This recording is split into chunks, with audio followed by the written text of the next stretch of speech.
What's going on, guys? Welcome back to Country Bunkers Trains. Hope all is well and you've been doing good. It's that time, once again, time for another layout update. Been getting some stuff done in here working on the railroad, as you might be able to tell. Along with checking out the layout today, since it's been so long since our last video, I thought we'd have some fun and check out some of the newcomers that have come to the train room. A little show and tell, if you will. But let's jump right into it. I figured we'd start out with the new stuff. Everybody always seems to enjoy that the most anyway. And first up, we have this fantastic Atlas Premier BNSF SD70. Isn't this thing gorgeous? My dad actually spoiled me with this one for Christmas this past year.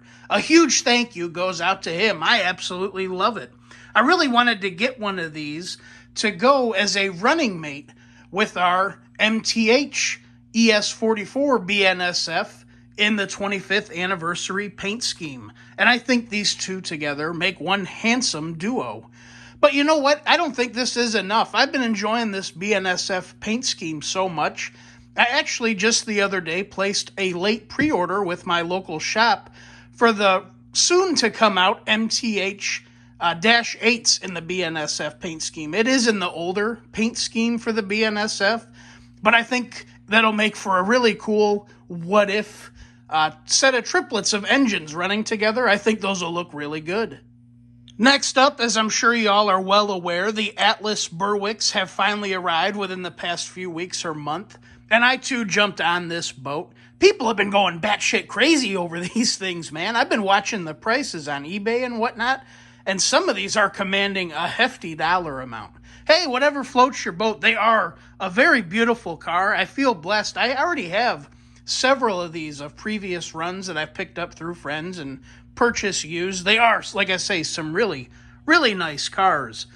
Originally with this newer run, I only pre-ordered these two, the L&N and the DT&I. When I was picking these up from the shop, they had a couple extra in stock, and I decided to go ahead and grab one of these yellow UPs. Originally, the artwork, or the catalog artwork, didn't so much impress me, but these cars in person look fantastic, in my personal opinion. And up next is this fantastic pair of MTH Premier CSX AC6000s. I just picked these up this past weekend, and man, don't they look good. Real stunning set of engines. These came out about 4 or 5 months ago or so, and over the last few months on my trips to the train store, I'd been drooling over these in the display case. But this past weekend, I decided I was done drooling. I was bringing them home, and I'm glad that I did. I'm actually surprised nobody jumped on these, but hey, once again, I'm glad they didn't, because here they are. I do find myself in a bit of a quandary with these, and maybe you guys can help me out. With my other set of CSX engines, the ES44s, my buddy Tom did an awesome job of weathering these engines up. You guys know these. They've been on the channel quite a number of times, and like I say, he did a fantastic job. And I'm contemplating having him weather these ones up too. It's not a question of if he'd do a good job or not. I know he would, and these would be drop-dead gorgeous. But I don't know if I want to weather all my CSX engines. I might kind of want to keep these factory fresh, but at the same time, I do think these ones would look really, really good weathered up. What do you guys think? Let me know your opinions in the comments below. Should we leave them factory fresh, or send them over to our man Tom and have him work his magic on them? Real quick, a shameless plug. If you're looking for a top-notch dealer to purchase your next model through, or maybe you're wondering where I get the vast majority of my stuff from, you guys should already know that Roundhouse South Trains, located in Port Orange, Florida, is the place to be. Come on, man, where have you been? The best train dealer in the Southeast. Tony at Roundhouse South has got you covered, from track to trees and everything in between. If you're ever in the Port Orange or Daytona, Florida area, definitely make sure to swing by and check him out. You won't be disappointed. You can also check him out on his website, which I'll leave a link to in the description below. Our last new arrival kind of rolls into the layout itself, and that's these little gems right here. When's the last time you've seen some of these old dinosaurs, right?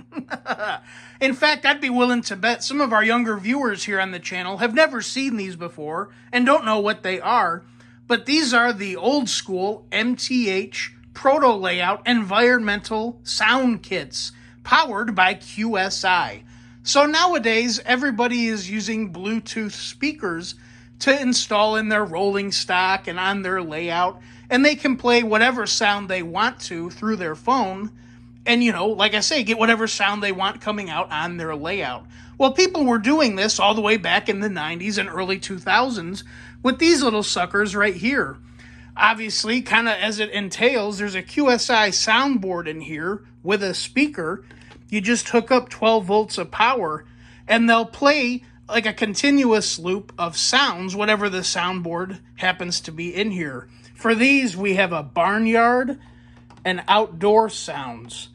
So yeah, and what's cool about these is, as you can see, they have extra terminals where you can add extra speakers feeding off of these, so you can spread the sound out throughout the layout. Yeah, pretty primitive by today's standards, but I think they're super, super cool personally.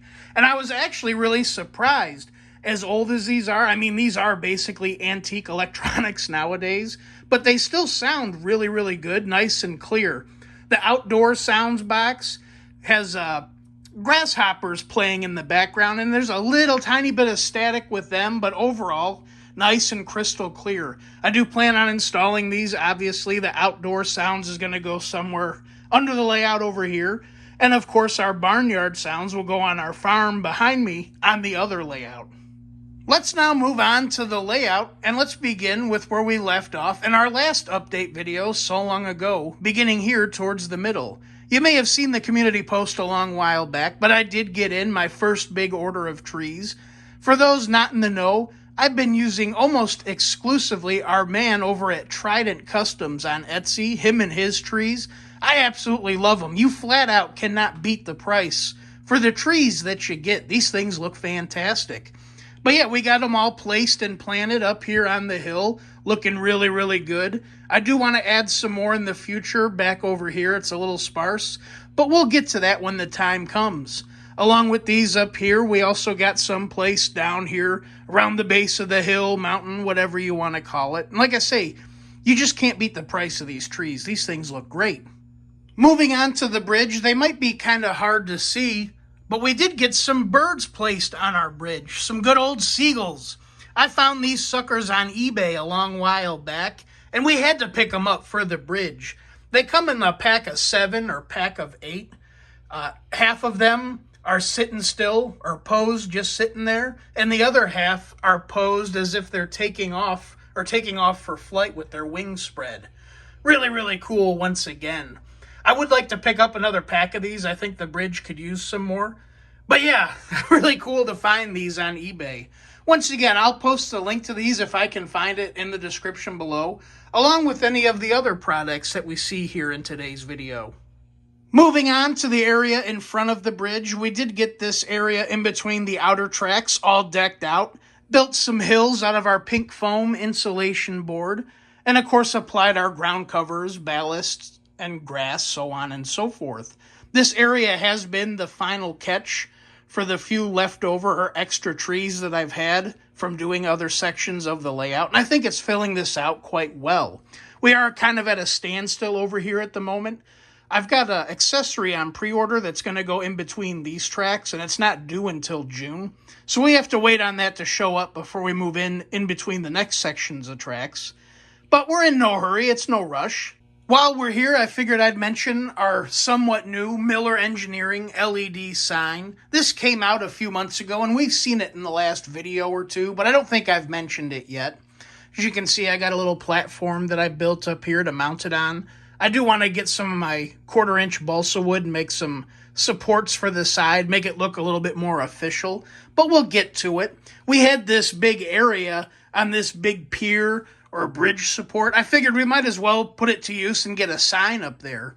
I do want to get some decals, and I'm going to decal up that gray building back there for Roxy's Roadhouse, make that the Roadhouse itself. That way we can link the sign with a building here on the layout. I thought that would be kind of neat. Moving on to the mountain in the back, as you can see, once again, been pretty busy with getting some trees planted. You can't have enough trees, man. You guys know me. I love these damn things. They add so much to the layout. Enough can't be said about them. But with my first big order of trees, I was able to do the majority of this side of the mountain. I had to wait. My second big order had been in post office jail, it seemed like, for a month. I don't know what's going on with the post office, but my God, has their service been awful the past 6 months or so. But I did finally, weekend before last, get my other order of trees, and we got those placed up here. We even got BigFoot stomping around the woods or the mountain hills, running around in there. I thought he was pretty cool. But yeah, once again, I just can't say enough about these Trident custom trees. Along with these, a good local buddy, Fred, he's been taking a stab at building his own trees, and he was kind enough to hook me up with some of his. He made me some of these dead trees, these dead saplings, and these fit in so damn good with these pine trees from Trident Customs. I think they look fantastic. But we got a good number of those sprinkled in along with the pines as well. Up here on the top level, not a whole lot has changed. I really haven't added anything. One thing I did add, though, we finally have a work crew working on Bob's Country Store. This country store has been with me through several different layouts now. Maybe now that we finally have a crew working on it, it'll get finished for once. What do you guys think? Down here in the trailer park, I decided to reuse and repurpose some of our old Woodland Scenics trees that we used to have on the old layout over here. I figured these trees fit in a little bit better with the trailers and also helped break up the monotony of pine trees throughout the rest of the mountain scene. I think these pulled the look off fairly decent. For the final stretch, I've been doing most of my work over here on this side of the layout. As you can see, getting it all decked out. Now, I knew from the get-go when we built this layout, or built the bench work for the layout, that this was going to be, I don't want to say the more boring side, but maybe the more basic and simple side. This area of the layout is only 2 feet wide, and as you can see, our main lines or our tracks take up the majority of the space, not leaving us much room to do intricately detailed scenes, so on and so forth. But that's okay. I actually prefer that.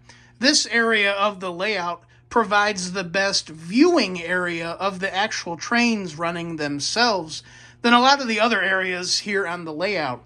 On the opposite side, where our future city or town will be going, the trains kind of disappear and are unseen behind the buildings, versus over here we can see everything. So like I say, I do actually kind of prefer that. We got our MTH Pensy signal bridge fully installed. This is actually a bit of a milestone. I've had this signal bridge for a few years now, but I've never actually had it up and running 100%. I did have it on the old layout, but only had one signal kind of half-assed wired in and working. We now finally have both signals working. For triggering the signals, I'm using the MTH Scale Tracks iTads. These work just like the Lionel 153 IR track readers. They're just little boxes or electrical boxes with IR sensors that get placed next to the track.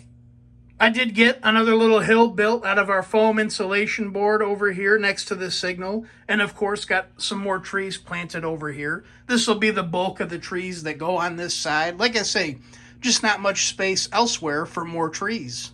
For the roads on the layout, I'm trying a different product or different approach this go around. I'm using these peel and stick streets from Scenic Express, and I'm really digging them. They're quite nice. They're kind of like a felt material. They are flexible. I'm not sure how flexible I would go with it. I don't know if you could really do a curve with these, but they do have some flex to them. The way I've been doing them, I'm using some 1/8" fiberboard that I'm applying the street to, and then gluing that board or section of street end board in place, and then just doing our ground cover up to it. But it's working out quite well. Over here in the city, the streets will just get attached eventually to the tabletop itself, other than when it has to go up to the tracks to meet up for railroad crossings. One nice thing that I've discovered that I was a little worried about once these showed up, like I say, these are like a felt-like material. They don't stain or absorb moisture all that bad. So once I got these in place, I was worried when I was applying my ground cover if my glue that I was using was going to stain it, but it did not. It just absorbed it. It looked a little damp for a little bit, but it dried right out, and you can't even tell where the glue was spilled on it or where it might have absorbed some glue up. The one scene we do have over here is our new Woodland Scenics Moonlight Motor Court, the little shed hotels. These are super, super cool. Now, to be honest, I pre-ordered these last year and did not plan on installing them over here. Originally, I was planning on installing them on the mountain over here. I thought it'd be cool to have the office up here and then sprinkle in the other sheds or cabins in the mountain coming down. But for whatever reason, I didn't think these were due until later this year, around August. So I said I didn't want to wait. I went ahead and built the mountain and decided to go with the log cabin that we did put over here. But wouldn't you know it, as soon as the mountain was built, the framework for the cabin, the plaster applied, the Moonlight Motor Court showed up. Well, I wasn't redoing that mountain, so we stuck with the cabin, and I still picked these up because they're just too cool to pass up on. But I got lucky. I think they fit in real good right here. Like I said previously, we don't have much space or room for other stuff, but these fit in nice and kind of cute right here in front of the rails. Another nice thing about placing these here is obviously they're not big. They don't overtake the table or scene, and we maintain our viewing angles of the engines going through. So yeah, I was real happy with placing these here. I did play around with placing them in other spots on the layout, but this seemed like the best bet, and it gave us something that we could actually put over here. For ground cover over here, you guys know the deal already. For dirt, I'm using authentic real dirt dug up from behind my pole barn here in the backyard. I sifted through and dried this stuff out and obviously apply it to the layout. On top of that, I'm using Woodland Scenics flocking material. I tried to match the backdrop as best that I could. The backdrop is kind of midsummer, dead weeds, kind of dried out grass. So I tried to mimic and match that color best I could. Not perfect, but good enough for us. I did place a little bit of yellow flocking material over here by the road and the signal to kind of give a vibe of some dandelions or yellow flowers growing in and mixing in with the grass. We do finally get to see what our ballast is actually going to look like, and I think it came out pretty damn nice. I have applied ballast in the tunnels and on a couple curves, but this is the first time actually seeing it and how it's going to look. The ballast that I'm using is kind of a homemade concoction. The main ballast itself is Scenic Express number 20 dark gray ballast. But I wanted this to be more of a steam engine era type of layout, if you will.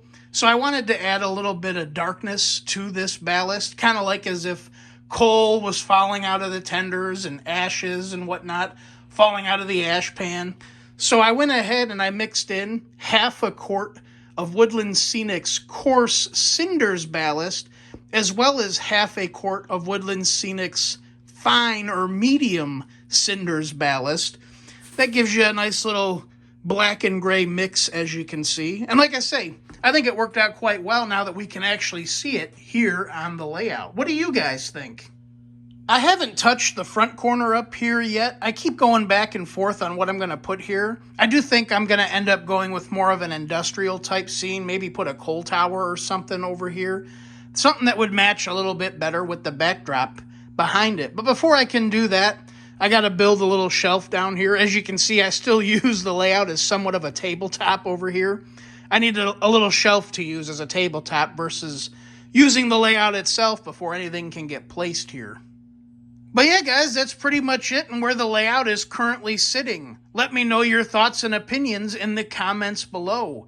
If you have any ideas of what we maybe should possibly add over here, I'd love to hear them. I'd still like to add quite a bit. Obviously, we're making progress, but this is a layout. It's never done. While we might have the bare basics and the bones in place, I still want to add finer details, figures and animals, so on and so forth. But yeah, let me know your thoughts in the comments below. But anyways, guys, I hope you enjoyed this video, maybe got something out of it. As always, until next time, my name is Zach, and this is Country Bunkers Trains. Y'all take care. I'll see you the next go-round.